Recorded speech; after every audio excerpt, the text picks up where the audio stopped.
Welcome to episode number 131, Feeling Love and Loving Others. I am your host, Damon Soka. Do you struggle to feel love? I am not talking about that romantic type of chemistry. I mean pure love and concern from friends and family and even for yourself. Feeling loved by someone else is really an interesting emotion. We cannot transfer our feeling of love to another person, and we can't feel what someone else is feeling. So when I ask if you feel loved, it is not knowing exactly what the other person truly feels about you, because we simply don't have that ability as human beings. Feeling loved is an emotion that we create internally based on external stimuli, and that includes even heavenly stimuli. We watch the subtle influences, the mannerisms, and the vocal expressions of others to determine if they love us. We then interpret those external influences and things that we perceive to create an internal feeling of being loved. What we are not told, and often don't realize, is that to feel loved by someone, you have to be able to feel the emotion of love. Meaning, if our mental illness causes serious issues with what we are feeling, then even when others love us deeply, we may not be able to feel that love. Because our illness causes serious issues with how we feel love. It is not unusual for individuals with mental illness to feel as though no one loves them, or that the love that existed is gone. The truth is that nothing has likely changed with the persons that surround you and their love for you. But what has changed is your personal ability to create the inner feeling of love. When you cannot feel love due to the workings of mental illness, it can change your perspective and your reality about the relationships you have with others. Love, concern, and trust all exist as internal emotional states within our bodies. For the most part, these are very positive, feel-good emotional states. Our inner emotions are a response to external stimuli and our interpretation of those actions. When our emotions become altered, it can and does alter our perception of personal connections and relationships. Without any change from our family, friends, acquaintances, feelings, or actions, we can feel as though our relationship has changed significantly. The same is true when we talk about deity and our relationship to our Savior. Much of that relationship depends upon our feelings and experiences. So when our illness alters our feelings and emotions, the feeling of total abandonment by our Father and even those around us can be very real. We can feel in a very real sense that God does not care for us or love us. We can feel that He is indifferent to our needs, or even worse, feel as though we are being punished or ostracized because of previous sins or lack of effort. When we feel depressed and anxious, we project those feelings into our relationship with the Savior. Most certainly, He has not left us, punished us, or stopped loving us. But because we cannot feel the emotions of love and concern, and because our emotions are our reality, it can feel as though we are truly being rejected by our Father and Savior. Those emotions can even make us feel as though God may not exist. It is often easier, in the mental illness state, to accept the idea that there is no God, rather than feel rejected by Him. Non-existence certainly feels better than outright rejection. But there is a difference between the love of mortal beings and the love of a Father in heaven and Savior. While we cannot transfer emotion from one mortal to another, our Father in heaven can interject into our souls emotions and feelings. He is not limited by mortal bodies. What is also true, which most people do not think about, is that Lucifer also appears to have some ability to do this, although in limited ways. Anyone who has been a mortal for any length of time realizes that we as human beings possess a deep and pointed desire for the feelings of love. Love is one of the most profound, positive, affirming, and rewarding feelings that can come into our minds and souls. It is, for us, one of the most sought-after forms of acceptance. We have such a deep desire to be loved that many of us will go to extremes to obtain it. We will suffer through traumatic and serious abuse. We will accept alternate forms of love, such as physical, intimate relationships, gangs, extramarital affairs, drugs, and a host of dysfunctional relationships to obtain even a small part of that feeling of love. We are truly driven to find love. Now, science will say that our almost desperate search for affirmation and love has deep roots to repopulating the earth. But they ignore the spiritual life, a life that has far outlived any mortal experience. Love is not some physical need so that human life can continue. Love is what we can call a celestial emotion. Now, charity, as it is called in religious circles, is the highest form of celestial expression, and so necessary to celestial life that we cannot obtain exaltation without it coursing through our spiritual veins. We have experienced this celestial love all of our premortal lives, and to levels we probably cannot comprehend upon this earth. But because we have experienced it for so long before this earth, and it has become so ingrained in our spiritual experience and lives, we desperately search this mortal world for any resemblance of its existence, and then we are drawn to it.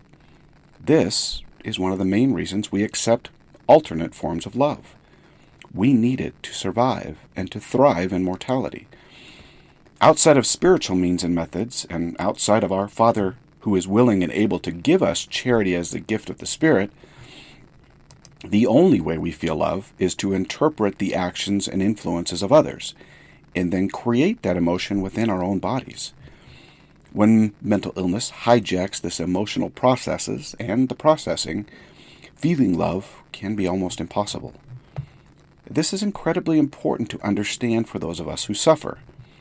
Two things are actually very important to understand about this idea. The first of these ideas is that what has already been discussed. If we cannot feel love, then it will be impossible to feel not just love for others, but for ourselves. Now, this is something we discussed in our last podcast. It can truly feel as though the world has stopped caring about you. Even what we once interpreted as a loving response can feel empty and cold when we are deep into our episodes. What we don't often think about is a second critical idea. When we don't feel love, we don't exhibit external characteristics or influences of love. This, in turn, can be viewed from another person's perspective as though your love for them has changed or no longer exists. Not only can we not feel love, but showing that love to others also tends to be non-existent, even though we don't often recognize it. Because we subconsciously exhibit our emotions through our actions, facial expressions, vocal expressions, and literally almost everything we do, others can begin to feel that our love has changed, or that we no longer desire their companionship. One thing very important to understand about relationships is that the other person in the relationship tends to mirror back to us what we are exhibiting to them. If I'm in the middle of a depression or an anxiety attack, others will tend to mirror my emotions back to me, meaning where I am desperately looking for a loving and kind response, because my feelings are depressed or non-existent, and I am exhibiting those feelings through my subtle, nonverbal, and verbal cues, those around me will mirror back what I am showing them. Now, this creates a self-reflective type of spiraling emotions. Because I feel depressed or anxious or in pain or any number of difficult emotions, I exhibit those to my fellow mortals walking the earth with me, and they reflect them back to me, which in turn allows me to believe that what I am feeling is my reality. I feel depressed. Then others treat me as depressed, or at least differently, and that is, instead of seeing my illness as an illness, I see it as my reality. This cycle of emotional mirroring is one of the most detrimental parts of mental illness. But you just can't tell your friends, family, spouse, and children to stop mirroring your emotional state. The saying, if mama ain't happy, then no one is, has far more truth to it than one might realize.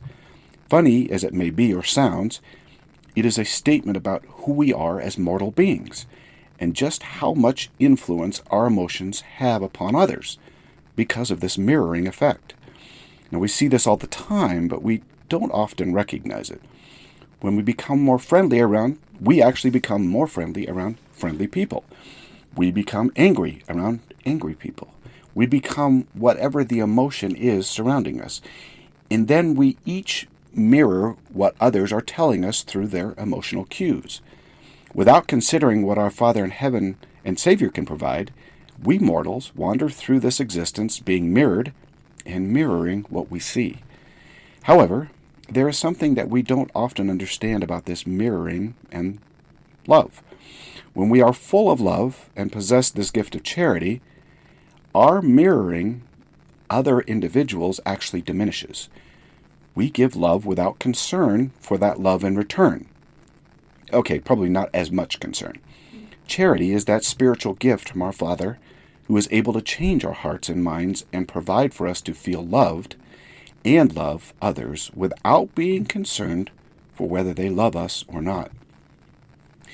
When my illness has been active, I have struggled immensely to feel loved and to mirror love.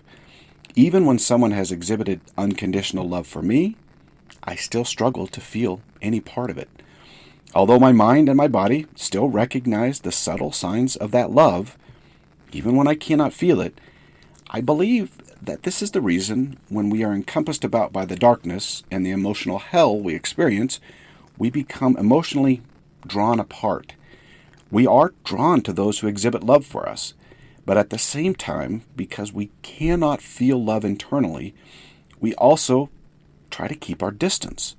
They remind us that we cannot feel that love, and so we desire to both be near them and to keep them at a sufficient distance. When we are around people who we know love us, and yet we cannot feel that love, our brains, hearts, and minds, for the lack of better wording, go crazy. Even without much explanation, it is fairly easy to understand how mental illness changes relationships. It is very difficult to demonstrate love to a person who is not mirroring that love. That is our nature as human beings. So yes, mental illness causes serious rifts in our personal relationships. Not only does it create these rifts and wounds, but it accentuates them to the point that individuals with mental illness tend to have few friends and often bounce from one relationship to another. We struggle to create deep relationships and to maintain those relationships that we build. I have struggled developing relationships all my life, and I realized probably not too long ago just how impactful my early struggles with bipolar have been in my life of relationships. I personally have few friends, and I even tend to push members of my family away at times. Even understanding my issues, I still struggle to develop meaningful relationships with those around me and those whom I love the most. Mental illness can be and is a lonely illness, in that it creates isolation and loneliness because we cannot mirror the love others are showing to us, and they subconsciously view this as a lack of love or concern for them, which certainly is not true. But because this whole emotional mirroring process is real and a part of everyone's mortal existence, that is what they feel. Interestingly enough, masking our emotions really only goes so far with those who know us, because we mortals are very good at subtle cues.